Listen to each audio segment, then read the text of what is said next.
Friends തൊലഹത്താണ്. ഇത് അങ്കമാലിയിൽ നിന്നൊരു വണ്ടിയാണ് തൃശ്ശൂർ ഡിസ്ട്രിക്റ്റിൽ. അപ്പോൾ ഇത് സെൽഫ് ആഡ് ചെയ്യാൻ BS4 വണ്ടിയാണ്. സെൽഫ് ആഡ് ചെയ്യാൻ എഞ്ചിന് കഴിഞ്ഞൊരു വീഡിയോ ചെയ്തിരുന്നു. എഞ്ചിൻ അയച്ചിട്ട് ഷാഫ്റ്റ് ഇടുന്നൊരു വീഡിയോ ചെയ്തിരുന്നു. അപ്പോൾ നമ്മൾ അതിൻ്റെ ഫൈനൽ സ്റ്റേജിലേക്ക് എത്തിക്കൊണ്ടിരിക്കുകയാണ്. അപ്പം ഇത് ES മോട്ടറാണ് ഇൻസ്റ്റാൾ ചെയ്യുന്നത്.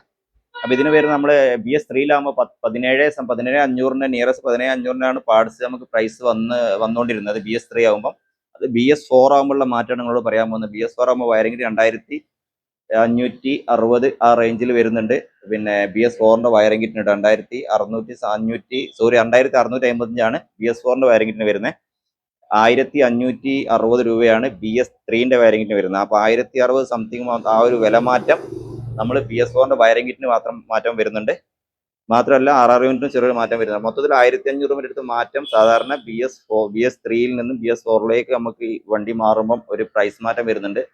നിയറസ്റ്റ് 19 രൂപേൻ്റെ അടുത്ത് നമ്മൾ പാർട്സിന് മാറ്റം വരും എന്നുള്ളതാണ്. സെൽഫിൻ്റെ BS4-ലേക്ക് മാറ്റും. BS4 സെൽഫിലേക്ക് മാറ്റും. 19,000 രൂപേൻ്റെ ആ ഒരു പ്രൈസ് പാർട്സിന് വരുന്നുണ്ട്. പിന്നെ മാറ്റം എന്ന് പറഞ്ഞാൽ ലേബർ കോസ്റ്റ് നല്ല രീതിയിൽ മാറും. കാരണം ലേബർ കോസ്റ്റിന് എഞ്ചിൻ അയച്ച് ചെയ്യേണ്ട ഒരു വർക്കാണ്. അപ്പോൾ എഞ്ചിൻ അയക്ക് സ്വാഭാവികമായിട്ട് നമ്മൾ ക്ലീനിങ് കാര്യങ്ങളെല്ലാം ചെയ്യും. അപ്പോൾ എഞ്ചിൻ അയച്ച് ചെയ്യാന്നുള്ള എഞ്ചിൻ വർക്കിൻ്റെ ഒരു ഏകദേശം അത് തന്നെയാണ് വരിക.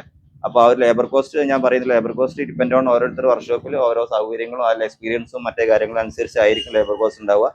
എക്സ്പീരിയൻസുള്ള ആളുകൾ പ്രോപ്പറായി ചെയ്യുന്ന ആളുകൾ ലേബർക്ക് വാങ്ങും. അല്ലാത്തവർ എങ്ങനെയാണെന്നുള്ളത് അവർക്കറിയില്ല. എനിക്ക് ലേബർ ഒരിക്കലും പറയാൻ പറ്റില്ല.